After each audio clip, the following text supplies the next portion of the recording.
बिस्मिल्लाहिर्रहमानिर्रहीम। आज का हमारा टॉपिक है इंसुलिन। इंसुलिन क्या होता है? ये हम हार्मोन्स की स्टडी कर रहे हैं, तो उसमें हम पढ़ने लगे हैं कि इंसुलिन क्या होता है, इंसुलिन का इंट्रोडक्शन क्या है, उसकी केमिकल नेचर क्या है और उसका इफेक्ट क्या है हमारी बॉडी के ऊपर। Let's start our topic. वो कहते हैं कि insulin is a small protein which acts to lower the blood glucose level. Means that यानी कि एक ऐसी प्रोटीन है ये जो कि ब्लड ग्लूकोज लेवल को कम करने में मदद देती है। मीन्स दैट जब अब हमारी बॉडी के अंदर शुगर लेवल इंक्रीज़ हो जाता है तो उस वक्त इंसुलिन की जो हार्मोन है ये प्रोड्यूस होता है और फिर ये क्या करता है कि हमारे ग्लूकोज लेवल को नॉर्मल कर देता है। ठीक है, वो कहते हैं this hormone is secreted by the beta cells of the islets of the Langerhans. Beta cell से ये सेक्रेटेड होता है, पेंक्रियाज के अंदर प्रेजेंट होता है। ये थी इसका थोड़ा सा इंट्रोडक्शन। अब हम पढ़ने लगे हैं केमिकल नेचर। केमिकल नेचर की बात की जाए तो वो कहता है कि insulin is small soluble protein. Soluble protein है और 51 अमाइनो एसिड इसके अंदर प्रेजेंट होते हैं। ठीक है, नेक्स्ट हम पढ़ने लगे हैं इसके कुछ इफेक्ट कि इंसुलिन के हमारी बॉडी पर क्या इफेक्ट होते हैं। अगर सबसे पहले इफेक्ट की बात की जाए तो वो कहता है कि on carbohydrate metabolism. Means that यानी कि जो कार्बोहाइड्रेट होती है, कॉम्प्लेक्स मॉलिक्यूल्स होते हैं, इनको ब्रेक डाउन करता है किसमें, समालन में। कहता है it increase the entry of the glucose into the cells by stimulating the process of the facilitating diffusion. Means that यानी कि स्टिमुलेट करता है किस प्रोसेस को, हमारे डिफ्यूजन के प्रोसेस को। यानी कि जो ग्लूकोज के जो हमारे मॉलिक्यूल सेल के अंदर एंटर हो चुके हैं डिफ्यूजन के जरिए, या तो वो अंदर आ जाए, ज़रूरत अंदर की, अगर बाहर जाना तो वो बाहर चले जाए, तो वो इस डिफ्यूजन को मेंटेन करते हैं।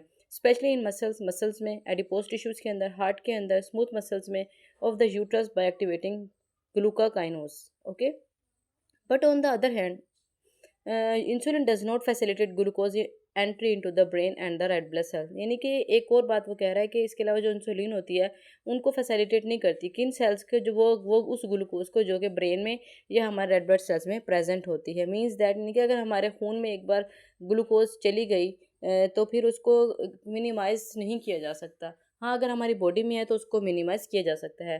नेक्स्ट वो बात करते हैं it increase utilization of the glucose for energy. मतलब ये कि ग्लूकोज जो है यूटिलाइज होती है और एनर्जी प्रोवाइड करती है। It increase the glycogen storage in the cell. तो ग्लाइकोजन की स्टोरेज होती है सेल के अंदर। It increase the conversion of glucose into fat to be stored into adipose tissues. इसके अलावा वो क्या कहता है कि ग्लूकोज को कन्वर्ट करके वो कहाँ पे, फैट की फॉर्म में एडिपोज टिश्यू के अंदर स्टोर कर देता है। इसके अलावा अगर बात करें, वो कहता है कि ऑन फैट मेटाबॉलिज्म। पहले हमने कार्बोहाइड्रेट मेटाबॉलिज्म पे पढ़ किया, अब कहते हैं कि फैट मेटाबॉलिज्म में भी हेल्पफुल साबित होता है। कौन भला? इंसुलिन। वो कहते हैं कि form fatty acids, fatty acid की फॉर्म में from excess liver glucose by activating को acetyl acetyl coenzyme carboxylase. Means that कि फैटी एसिड की फॉर्म में जो है ना, ये ग्लूकोज जो है लीवर में एक्टिवेटिंग होता है। कैसे होता है और किस तरह से स्टोर होता है, वो किस हो रहा है, जो फैटी एसिड की फॉर्म में स्टोर हो रहा है। ठीक है, वो कहते हैं कि fatty acid are utilize from triglyceride. Means that यानी कि जो फैटी एसिड्स हैं वो क्या होता है, यूटिलाइज हो जाते हैं ट्राइग्लाइसराइड्स के अंदर। ठीक है, and which are stored in the adipose tissue. और फिर वो एडिपोज टिश्यू में स्टोर हो जाते हैं, वक्त मिलने पे हमारे वो क्या यूज़ होते हैं। कहते हैं it inhibit hydrolysis of the triglycerides in fat cells by inhibiting the hormone sensitive lipase. वो कहता है इनहिबिट करता है किसको इनहिबिट करता है, ट्राइग्लाइसराइड की हाइड्रोलिसिस को इनहिबिट करता है फैट सेल्स के अंदर, और इनहिबिट करता है हार्मोन की सेंसिटिविटी को। अगर उसके बाद बात की जाए तो वो प्रोटीन मेटाबॉलिज्म में भी हेल्पफुल साबित होता है। प्रोटीन मेटाबॉलिज्म में कैसे हेल्पफुल साबित होता है? प्रोटीन मेटाबॉलिज्म के अंदर ये कहता है कि it causes active transport of amino acid into the cell. यानी कि जो एक्टिव अमाइनो एसिड्स होते हैं उनको ऑर्डर मिलता है कि तुम अब सेल में जा सकते हो, क्योंकि एक्टिव अमाइनो एसिड जाएंगे तो ही हमारा जो सेल है वो एक्टिवली वर्क करेगा। कहते हैं it promotes translation of messenger RNA to ribosomes. यानी कि ये मैसेंजर आरएनए से राइबोसोम को भी ट्रांसलेशन करता है, मैसेज को ट्रांसफर करता है टू नाउ न्यू प्रोटीन, कि न्यू प्रोटीन बनने वाला कैसा होगा। कौन भला? इंसुलिन। कहता है it promotes transcriptions of DNA in first nucleus to form messenger RNA. कहते हैं कि इसके अलावा ये ट्रांसक्रिप्शन जो है डीएनए की, वो भी इसको भी प्रमोट करता है। कहाँ? पहले न्यूक्लियस से दूसरे मैसेंजर आरएनए तक।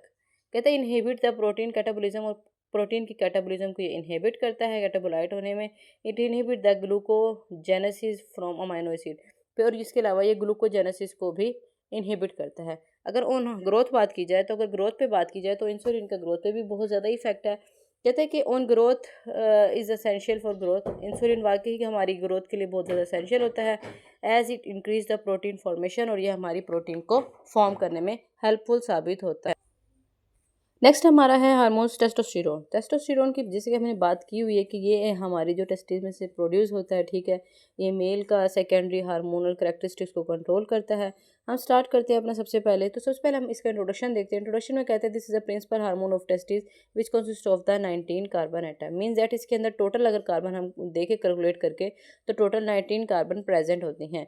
अगर हम इसका स्ट्रक्चर की बात करें, इसका स्ट्रक्चर आप देख सकते हैं कि इस तरह से इन्होंने 3 बेंजीन रिंग ड्रा की हुई हैं और एक साथ में 5 कार्बन रिंग अटैच है, ठीक है। इस तरह से ये रिंग अटैच है और इधर एक डबल डबल बॉन्ड ओ के साथ कार्बोनाइल ग्रुप बना हुआ है और इधर हाइड्रोक्सिल ग्रुप अटैच है। बाकी सारा जो है उसको स्टेबिलिटी के लिए हाइड्रोजन हमने लगाए हुए हैं। तो इसमें टोटल अगर हम काउंट कर भी लें ये तो हमारे 19 कार्बन इसके अंदर प्रेजेंट हैं। नेचर की बात करें तो वो कहते हैं कि स्टीराइड इन नेचर है, ठीक है, स्टीराइडल नेचर है, बिल्कुल ऐसे ही है। एक्शन ऑफ टेस्टोस्टेरोन कैसे है, यानी कि टेस्टोस्टेरोन कहाँ पे कैसे किस तरह से एक्ट करता है। तो सबसे पहले अगर हम इसकी एक्शन की बात की जाए तो वो कहते हैं कि effect on male reproductive system. Male reproductive system में इसका बहुत ही ज़्यादा अहम रोल है। कहते हैं ड्यूरिंग इन इंट्रोटेराइन यानी कि इनिशियल लाइफ समझ लो, testosterone is secreted by the genital ridges से ये सेक्रेट होता है। Later on it's secreted by the placenta और उसके बाद वो प्लेसेंटा से सेक्रेट होना स्टार्ट हो जाता है। At this stage it causes the development of the male sex organs including the penis, scrotum, prostate, seminal vesicles and the mail genital tracts. तो ये सारे के सारे जो हैं मेल के सेक्स ऑर्गन्स मौजूद हैं यहाँ पर। तो इस वक्त जो है ना ये इनकी यानी कि फॉर्मेशन होती है या फिर ये फॉर्म्ड होते हैं। वो कहते हैं कि this hormone also cause the descent of the testis, ठीक है, during last 2 month of the gestations में यानी कि जो प्रेगनेंसी के लास्ट 2 मंथ होते हैं फिर उसके अंदर जाके ये क्या हो जाता है मोर प्रोमिनेंट हो जाता है and suppress the formation of female genital organ. और उस वक्त जाके क्या करता है फीमेल के जो जेनिटल ऑर्गन्स होते हैं उनको सप्रेस कर देता है। In adult testosterone is secreted by the Leydig cells of the testis, यानी कि टेस्टी के जो लेडिंग सेल्स होते हैं उनमें से जो है ना टेस्टोस्टेरोन की सेक्रेशंस होती है। This hormones cause the enlargement of the male sex organs and it act on the different male sex organs increasing the spermatogenesis. Means that यानी कि ये जो है ना सेक्सुअल ऑर्गन जो होता है मैन का उसके इनलार्जमेंट के लिए हेल्पफुल होता है और उसी के अंदर ये बहुत ज़्यादा सिक्रीट होता है उसकी मतलब ये ग्रोथ समझ लो या कुछ भी कर लो। फिर वो कहते हैं कि इंक्रीजिंग द स्पर्मेटोजेनेसिस के अंदर भी ये हेल्पफुल होता है, बिल्कुल, यानी कि स्पर्मेटोजेनेसिस जितनी इंक्रीज होगी उतना ज़्यादा क्या स्पर्म रिलीज होंगे, ठीक है। And maintaining the motility and fertilization power of the sperm. Means that यानी कि वो ये कहना चाह रहे हैं कि जितना भी स्पर्म रिलीज हो रहे हैं उनके अंदर ये मोटेलिटी होनी चाहिए, वो मोटाइल करें और उनके अंदर फर्टिलाइजेशन की पावर होनी चाहिए, कोई वेस्ट ना जाए, ठीक है। ये था हमारा कुछ एक पॉइंट। सेकंड पॉइंट कहते हैं कि effect on secondary sex characteristics, यानी कि सेकेंडरी सेक्स करेक्टरिस्टिक्स पे इसका क्या इफेक्ट है, बिल्कुल ऐसे ही है। हमारी टोटल जो है सेकेंडरी सेक्स जो करेक्टरिस्टिक्स होती हैं ह्यूमंस की या मेल की स्पेशली, तो वो किस पे डिपेंड करती हैं, वो टेस्टोस्टेरॉइड हार्मोन पे करती है। मेल वाला टेस्टोस्टेरोन है और फीमेल का ऑक्सीटोसिन एंड प्रोजेस्टेरोन है। तो बात करते हैं इंट्रोडक्शन की, तो वो कहते हैं कि the characteristics male their appearance under the influence of the sex hormone at puberty. Means that यानी कि एट प्यूबर्टी लेवल पे, जवानी के लेवल पर ये सारे के सारे जो अपेयरेंस होती है वो किस पे इन्हासार करती है, वो इसी हार्मोन पे इन्हासार करती है। अगर ये ज़्यादा अमाउंट में होगा तो हमारे पास ज़्यादा मेल करेक्टर होगा, अगर ये कम अमाउंट में होगा तो ये हमारे पास कम मेल करेक्टर होगा। कहते हैं the effect of the testosterone on secondary secretaries are body hair पे, बाल्डनेस पे, वॉइस पे, स्किन पे, बॉडी टेम्परेचर पे, बॉडी चेंजेस के ऊपर, ठीक है, और फिर बिहेवियर चेंजेस के ऊपर। बारी बारी हम पढ़ते हैं सबको।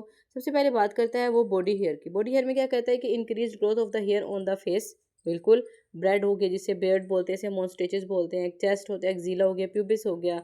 Mail pattern is convex while the female pattern is concave, okay. Baldness के लिए भी होता है decrease growth of hair on the top of the head, okay. Voice के लिए, वॉइस जो होती है इसकी hypertrophy of the laryngeal mucosa and the enlargement of the larynx. It also increase the length and the thickness of the vocal cord and the voice become deeper. फिर बात skin की बात करता है, कहते हैं testosterone cause thickness of the skin करता है, रफिंग करता है स्किन को, सबक्यूटेनियस जो टिश्यूज़ होते हैं उनकी जब स्ट्रेंथ इंक्रीज हो जाती है तो deposition of the melanin screen हो जाता है and also increase the sebaceous कहते हैं सीबम प्रोड्यूस करने वाले जो ग्लैंड होते हैं ना उनको बोला जाता है सीबेशियस ग्लैंड सेक्रेशन में भी हेल्पफुल साबित करते हैं, ठीक है। इसके अलावा अगर बात की जाए वो कहते हैं कि बॉडी टेम्परेचर को ये चेंज करते रहते हैं, कभी कम कभी ज़्यादा। कहते हैं broadening of the shoulders and the hypertrophy of the muscles in male, it make decreases subcutaneous fats, this is why male have the less subcutaneous fat tissues as a compare to the female, बिल्कुल ऐसा ही है। Female के जो shoulders होते हैं उनकी जो सब क्यूटेनियस फैट होती है वो ज़्यादा होती है as compare to the man. ठीक है, ये बॉडी चेंजेस कुछ इनके अंदर डिफरेंस आ गया। फिर वो बात करते हैं इफेक्ट ऑन प्रोटीन मेटाबॉलिज्म। बिल्कुल, प्रोटीन मेटाबॉलिज्म पे भी ये बहुत ज़्यादा इफेक्ट करती है। क्या करती है? काजिक negative and to balance means that, यानी कि एंड टू यानी नाइट्रोजन को ये बैलेंस नहीं होने देती। डिक्रीज ब्लड यूरिया लेवल, और ये ब्लड यूरिया लेवल को भी डिक्रीज कर देती है।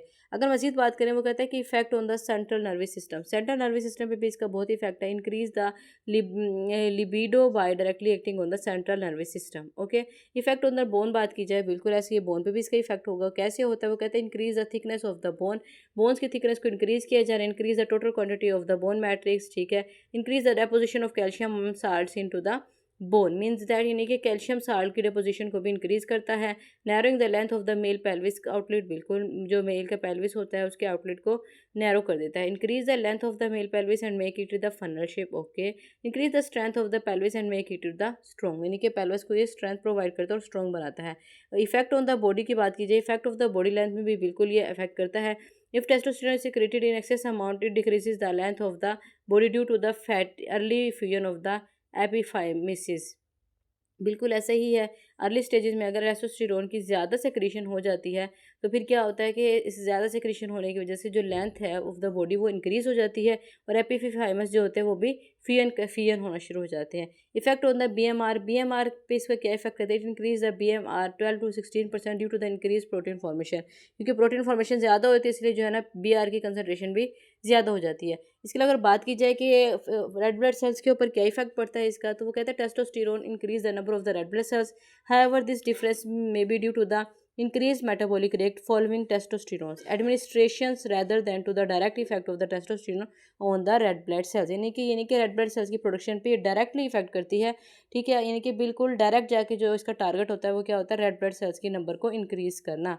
नेक्स्ट बात करते हैं कि effect on the electrolyte and the water balance, यानी कि इलेक्ट्रोलाइट को भी बैलेंस करता है और वाटर बैलेंस को भी बैलेंस करते हैं। कहाँ पे करता है? आउटर मोस्ट जो सेल की जो आउटर मोस्ट लेयर होती है उसको, या फिर सेल मेम्ब्रेन को, इस तरह से उसके अंदर कंसंट्रेशन मेंटेन करता है।